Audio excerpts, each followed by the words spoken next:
So let us now talk about the second part of this lesson जहां हम reverse heat engine के बारे में देखेंगे। हीट इंजन तो हमने देख लिया है। रिवर्स हीट इंजन दो टाइप के होते हैं, रेफ्रिजरेटर और heat pump. Let us study these in detail. Reverse heat engine एक ऐसा डिवाइस है जो एनर्जी ट्रांसफर करता है from object at lower temperature to an object at higher temperature. और वो ये कैसे करता है? ये वो करता है by doing work on the system. दो टाइप का होता है reverse heat engine, just like we studied now. एक है रेफ्रिजरेटर जो हमारे घरों में यूज होता है, और दूसरा है हीट पंप। हम जानते हैं रेफ्रिजरेटर एक ऐसी चीज होती है जो एक स्पेस या एक सिस्टम को कूल डाउन करता है, और हीट पंप एक ऐसी चीज होती है जो एक स्पेस या एक सिस्टम को वार्म रखता है। सो अगर आपको कंसेप्चुअली समझना है, सो बेसिकली हमारे घरों में जो एसी यूज होता है उसका जो फ्रंट साइड है वो रेफ्रिजरेटर है, और पीछे की तरफ जो हीट डंप होता है वो हीट पंप के बराबर है। तो साइड ऑफ द एसी जो रूम के अंदर है that is basically a refrigerator, और जो रियर साइड है जो घर के बाहर होता है, आप अगर वहां देखोगे तो वो हमेशा गर्म होता है, that is basically like the heat pump.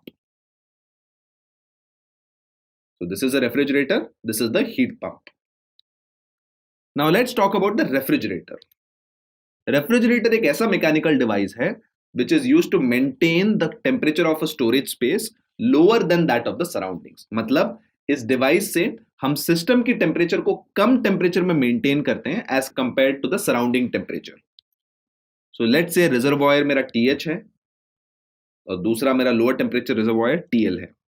तो ये जो रेफ्रिजरेटर है, what it basically does is, ये हीट निकालता है मेरे सिस्टम से, उसको ठंडा कर देता है, और जो एक्स्ट्रा हीट है उसको डंप करता है तो basically the surroundings.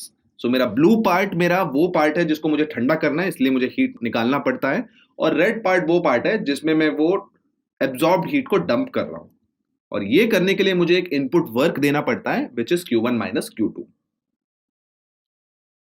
So refrigerator का जो डिजायर्ड इफेक्ट है वो लोअर टेम्परेचर सिस्टम पर दिखता है। अब रेफ्रिजरेटर का coefficient of performance is one of the important parameters. Just like heat engine की एफिशिएंसी होती है, रेफ्रिजरेटर की कोएफिशिएंट ऑफ परफॉर्मेंस होती है। So if I take a refrigerator which basically takes heat Q2, dumps Q1 onto the higher temperature reservoir by doing work W, तो coefficient of performance उसको define करते हैं as the ratio of, हमेशा जो coefficients हैं वो useful effect है उसका रेशियो होता है विथ जो हम इनपुट दे रहे हैं। यहां पे यूजफुल इफेक्ट है जो मैं हीट निकाल रहा हूं Q2, और जहां पे मेरा इनपुट है जो मैं वर्क कर रहा हूं W। Hence the coefficient of performance is Q2 upon W। हमेशा desired effect upon work done coefficient of performance होता है। So desired effect is removal of heat, और फर्स्ट लॉ से मैं कह सकता हूं कि W is Q1 minus Q2। Hence I can say कि रेफ्रिजरेटर का कोएफिशिएंट ऑफ परफॉर्मेंस होता है Q2 upon Q1 minus Q2। अब एक आइडियल रिवर्सिबल रेफ्रिजरेटर के लिए हीट सिर्फ टेम्परेचर का फंक्शन होता है। तो मैं कह सकता हूं कि Q1 is proportional to the higher temperature and Q2 is proportional to the lower temperature.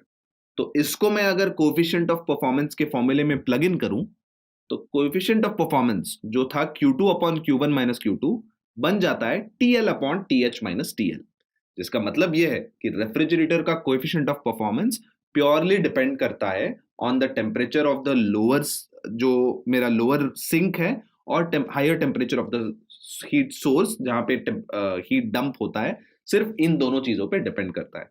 तो अगर मुझे कोएफिशिएंट ऑफ परफॉर्मेंस निकालना है, मुझे अगर टेम्परेचर पता है लोअर रेंज सिंक का और हायर रेंज सोर्स का, then I can easily find out the coefficient of performance.